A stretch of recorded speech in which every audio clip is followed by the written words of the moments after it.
Hey guys, welcome back to our channel. So today's video is going to be a reaction video on The Most Beautiful Life Goes On, a story of BTS.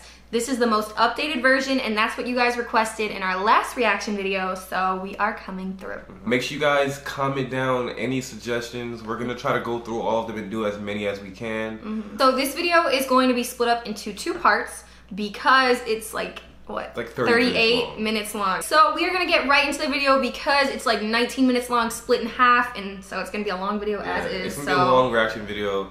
But if you guys want to see part 2, make sure you guys like this video. If you guys are new here, make sure you guys subscribe and hit the bell so you guys can be notified whenever we upload in the future. Yes. And we're gonna get right into the video, guys. So let's get to it. Yeah. Okay. Today, everyone knows the name of BTS. They've been invited onto late-night talk shows, they've shattered records, they've sold out stadiums, they've made it onto the big screen. These days, you'd be hard-pressed to find someone who didn't know who these guys were, or at least haven't heard one of their songs. And if they don't, either they've been living under a rock, or they're 100 years old. The success of the Bang 10 boys is worldwide, but it wasn't always like this. The very existence of BTS can be owed to its founding father, an innovator by the name of Hitman Bang. His idea to create a rap group was somewhat inspired by YG.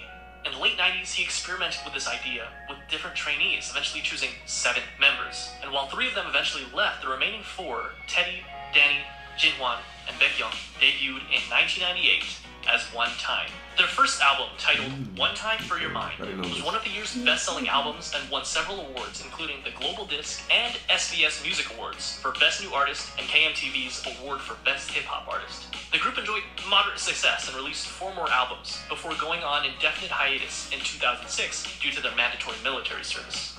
The year was 2010, and the 5-year-old company, Big Hit Entertainment, had previously signed 2 artists, 88 and 2AM. They had their share of successes, but they were very traditional K-pop groups. Big Hit wanted a fresh new sound, and upon listening to One Time, CEO Hitman Bang had decided that that was the sound that he was looking for. And on top of that, the youth needed someone to relate to, and more importantly, look up to. He had decided he would create a hip-hop group. That's my baby!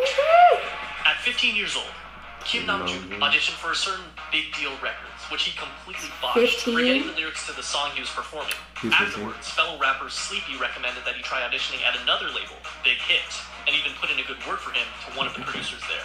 At age 16, Namjoon auditioned in front of Bang Si-hyuk himself, and instantly impressed him. He was offered a deal with Big Hit on the spot, which Namjoon accepted and became a trainee, officially choosing a name for himself, Rap Monster, destined to become the leader of the newly created group.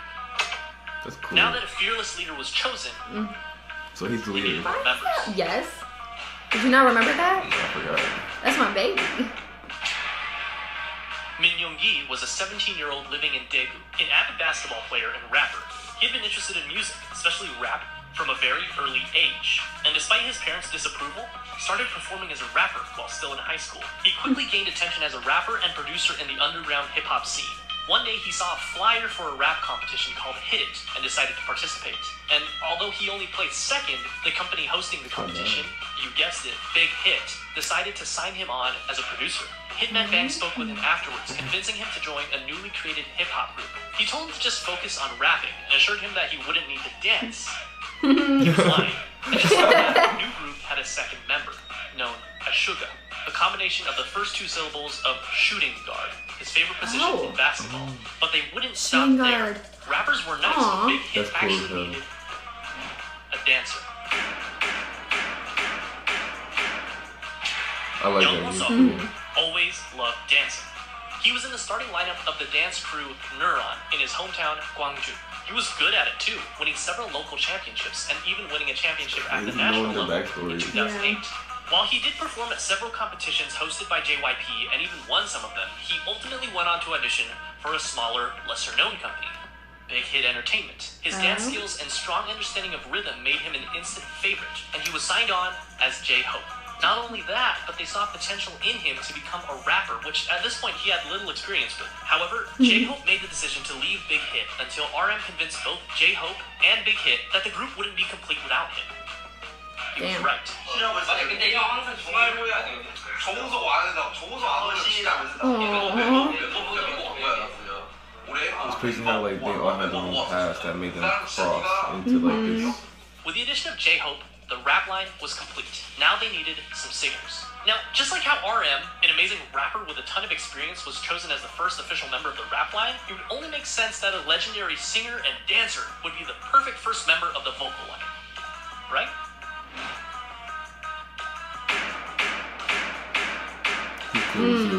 Fine as hell, But Kim Suk-jin too. didn't have any sort of experience like that.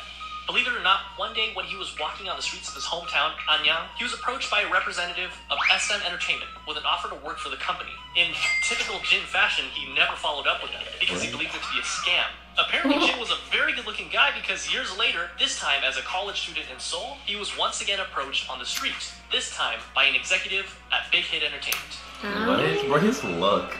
Right? He didn't sing, he didn't dance. He was at school to become an actor, and he decided to audition to become an actor. I remember Big Hit, that. however, had different plans for him, and convinced him to become a vocalist for their new group. To They do just so, talking about he singing. literally learned to dance and sing starting from zero. But Damn. thankfully, not without help from other vocalists. Still That's though. crazy. John Jung-kook initially had dreams of becoming a badminton player when he was young, but after seeing G-Dragon perform Heartbreaker on television, it influenced him to want to become a singer instead. Because of this, at only age 14, he decided to audition for the South Korean talent show, Superstar K. He didn't pass auditions, but this was just enough to catch the eye of not one company, That's all it not two companies, but 7 different companies. Damn, This but why included didn't he JYP, place? FNC, Woollim, Starship Entertainment, TS, Cube, and of course, Big Hit Entertainment. So why did Jungkook, given the choice of all these Yeah, big why did companies, he choose Big decide Hit? to go with the relatively smaller company, Big Hit? The answer was simple. Because he thought, and I quote, RM was cool. Aww. That brings the number of members to That's 5. crazy. The next member of BTS was just as surprised to find Big Hit as Big Hit was to find him. And it almost didn't happen.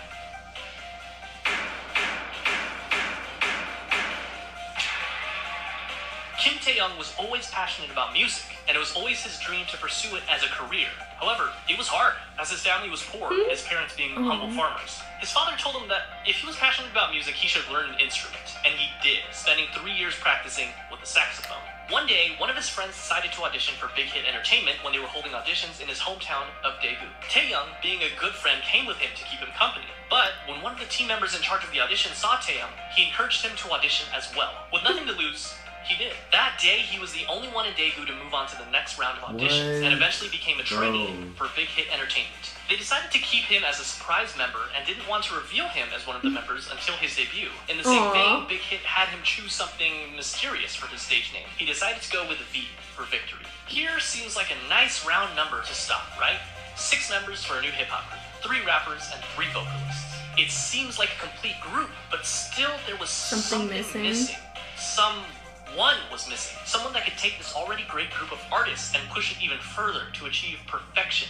A powerhouse. Someone so naturally talented that they could stand out in a room full of already talented artists. This project that Big Hit had embarked upon needed a capstone.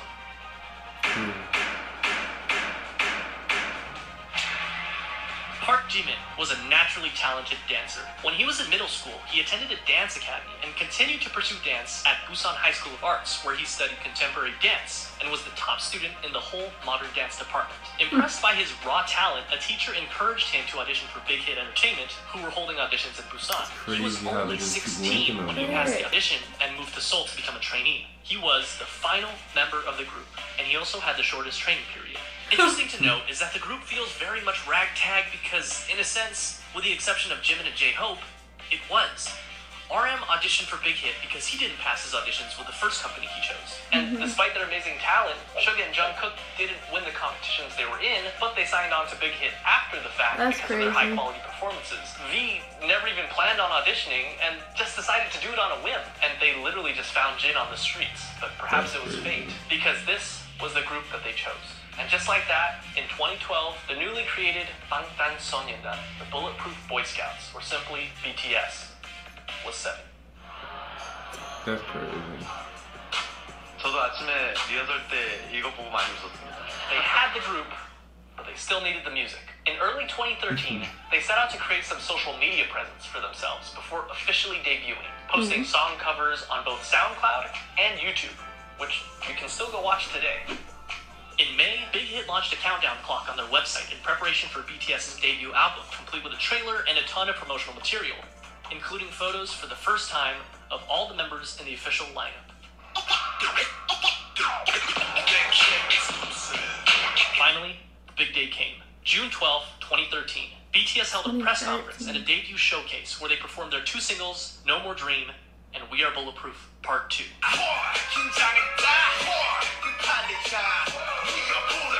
The same day, the Too Cool for School album, as well as the music video for No More Dream, were released. The very next day, BTS performed the song again on their official debut stage on Mnet's M Countdown. This was the world's first taste of BTS. Commercially, the album didn't do extraordinarily well. The lead single, No More Dream, peaked at 124 in Korea, and the album sold only 24,000 copies during its first year. Bulletproof Part 2 didn't even chart. The first year wasn't all that great for BTS, but despite everything, people saw them. Look at them. Right.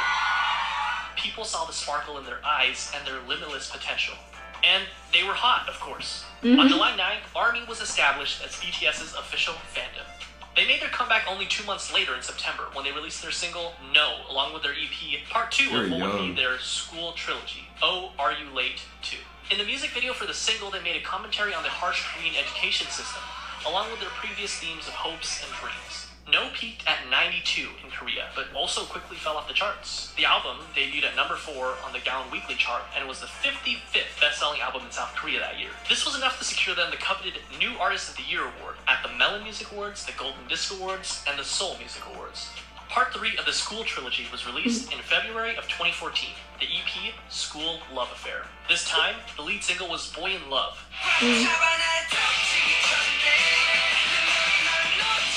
And the other single being Just One Day. The album, as well as both singles, enjoyed moderate success, with the album topping the Gaon album chart, as well as making its first international appearance at number 3 on the Billboard Just World a year Albums chart. difference. The album also marked their first distinctive change in theme, focusing more on school life and young love, as evidenced by their Boy in Love music video. They also held their first fan meetings with a crowd of 3,000 in Seoul. BTS was doing well. That is, until July. This is, unfortunately, a dark chapter in the lives of BTS and ARMY.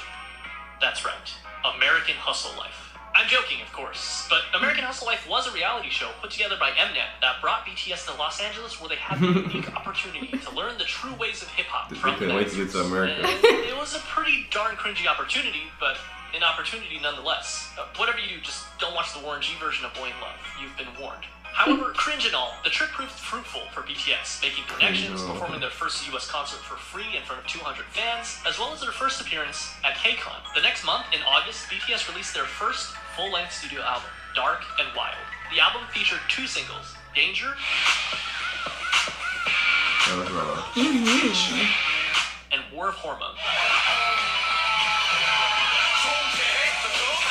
Oh, he's The so album featured a fine. marked shift in sound with a touch of R&B and electronica. It was met with moderate success. It peaked at number 2 in Korea, selling over 200,000 albums. In October, and again in May of the following year, BTS went on their first and second concert tours, known as the Red Bullet Tour, where they visited 13 different countries, including Japan, the Philippines, Australia, the US, Mexico, and many others. They also came out with their first Japanese album in December, Wake Up, featuring many Japanese versions of their songs, as well as original tracks Wake Up and The Stars, followed by a Japan tour and a solo concert in Korea.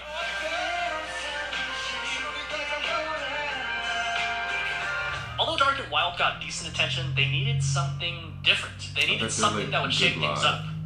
They got to work. April 29, 2015 was their comeback. Okay, guys. Oops.